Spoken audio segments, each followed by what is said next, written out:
Antena 1 Notícias. Bom dia! O governo dos Estados Unidos realiza uma investigação de segurança nacional sobre a produtora russa de software antivírus Kaspersky, enquanto aumentam temores no país de ataques digitais depois que a Rússia invadiu a Ucrânia. Em reportagem da Reuters, fontes familiarizadas com o assunto disseram que o caso foi encaminhado ao Departamento de Comércio pelo Departamento de Justiça no ano passado, mas o órgão fez pouco progresso até que funcionários do governo norte-americano pediram que eles avançassem na apuração no último mês de março. Isso porque as investigações apontam o risco de que o Kremlin possa usar o software antivírus, que tem acesso privilegiado aos sistemas de um computador, para roubar informações confidenciais ou adulterá-los à medida que a guerra e as tensões só aumentam entre Rússia e Estados Unidos. Desde o início da crise, os investigadores americanos já proibiram o uso do software pelo governo federal e ainda podem forçar a empresa a reduzir os riscos apresentados pela tecnologia ou até proibir a população de usá-los. Emily Kilcrease, ex-vice-assistente do representante comercial dos Estados Unidos, disse à agência de notícias que as autoridades são realmente a única ferramenta para lidar com a ameaça representada pela Kaspersky em uma base comercial em toda a economia. Os departamentos de Comércio e Justiça e a Kaspersky não responderam aos questionamentos dos jornalistas. A empresa com sede em Moscou sempre negou irregularidades ou qualquer parceria secreta com a inteligência russa. De acordo com a Reuters, a investigação está sendo executada usando novos poderes criados durante o governo Trump, que permitem que o Departamento de Comércio proíba ou restrinja transações entre companhias norte-americanas e empresas de internet, telecomunicações e tecnologia de nações adversárias estrangeiras, incluindo Rússia e China. Em outra reportagem do portal da BBC, a emissora afirma que os hackers russos são parte integral de ofensivas que visam desmantelar a estrutura de um país e gerar choques de efeito psicológico na população. Desde a anexação da Crimeia em 2014, o Kremlin vem desenvolvendo competências de alto padrão em cyberataque e cyberdefesa. As estratégias podem incluir derrubar a rede de celular e internet com o objetivo de criar uma sensação de pânico na população, entre outras ações que são acompanhadas de perto por governos de outros países. E daqui a pouco você vai ouvir no podcast Antena 1 Notícias. TSE rejeita sugestões dos militares para o processo eleitoral. Fiocruz detecta novo genótipo do vírus da dengue no Brasil. Petrobras reajusta preço do diesel nas refinarias a partir desta terça-feira. O Tribunal Superior Eleitoral rejeitou as sugestões das Forças Armadas sobre o processo eleitoral de 2022 e disse que não há o que mudar. A decisão da Corte foi encaminhada aos membros da Comissão de Transparência Eleitoral, órgão que tem uma cadeira para as Forças Armadas. A Fundação Oswaldo Cruz identificou o genótipo do sorotipo 2 do vírus da dengue pela primeira vez no Brasil.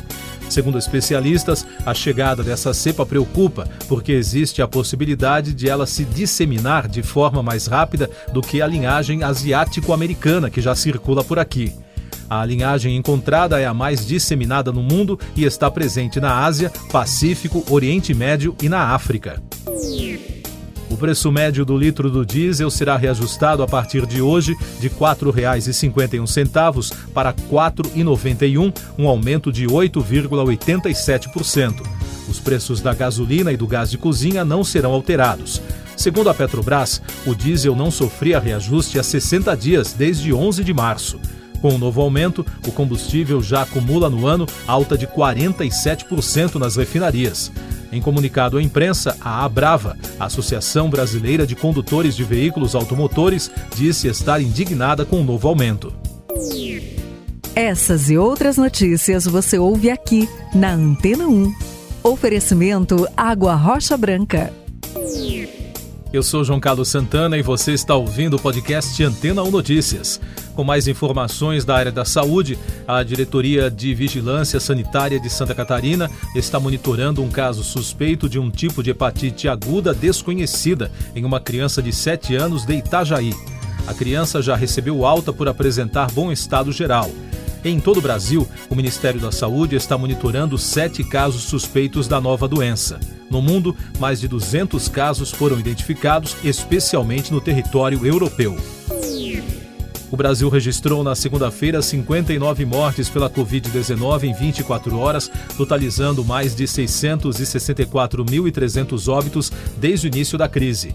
A média móvel nos últimos 7 dias é de 84, indicando tendência de estabilidade.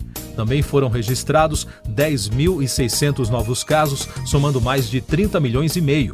Com isso, a média móvel de infecções no mesmo período foi a 16.200, com tendência de estabilidade. E os dados da vacinação mostram que já passa de 164 milhões e 700 mil o número de brasileiros que completaram o esquema vacinal, o que representa 76,68% da população.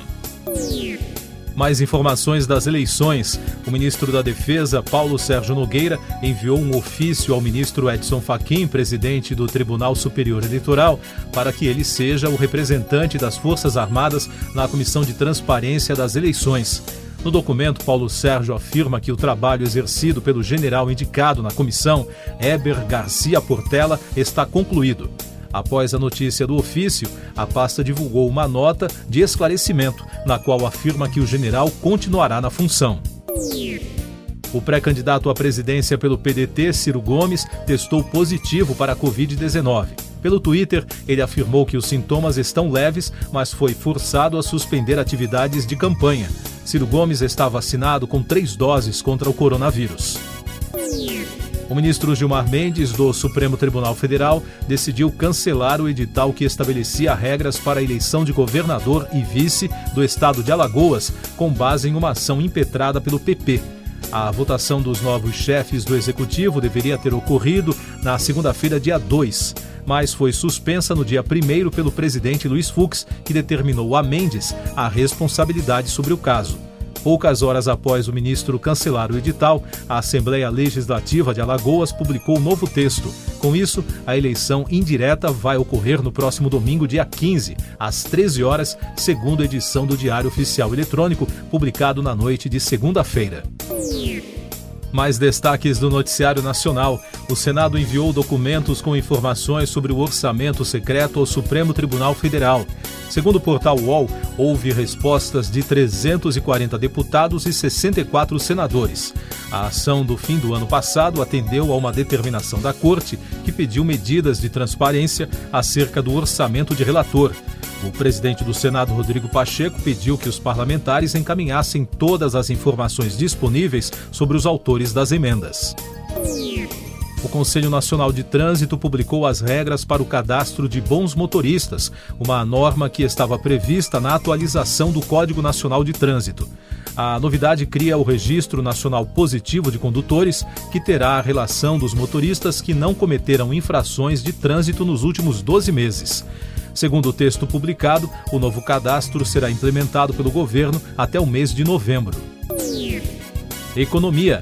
O presidente distrital do Federal Reserve em Atlanta, nos Estados Unidos, Rafael Bostic, reiterou que espera 2 ou 3 novos aumentos de 50 pontos base nos juros antes de uma reavaliação da estratégia para conter a inflação no país.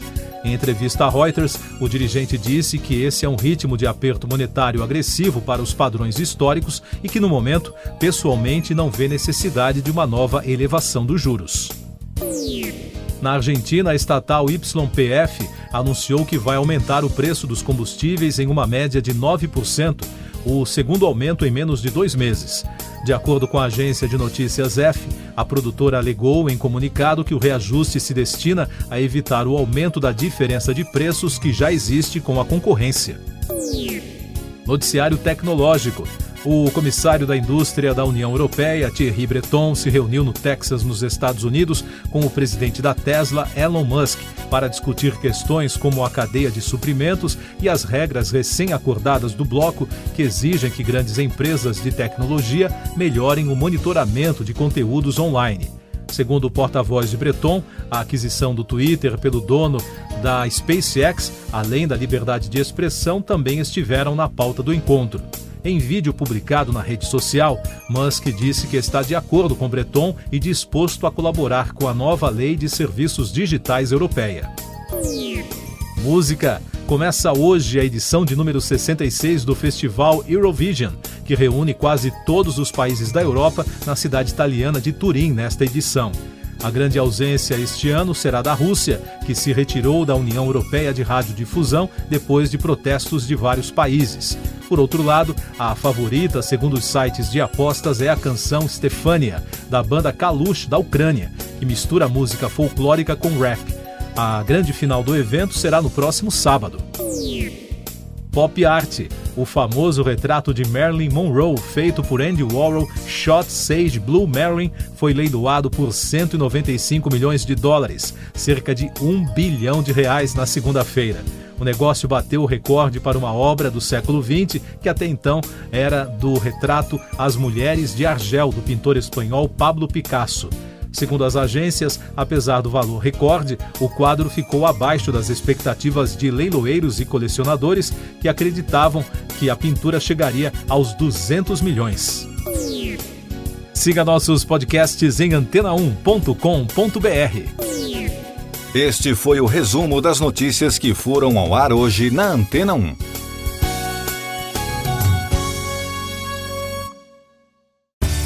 Depois de tanto conteúdo legal, que tal se hidratar com água Rocha Branca?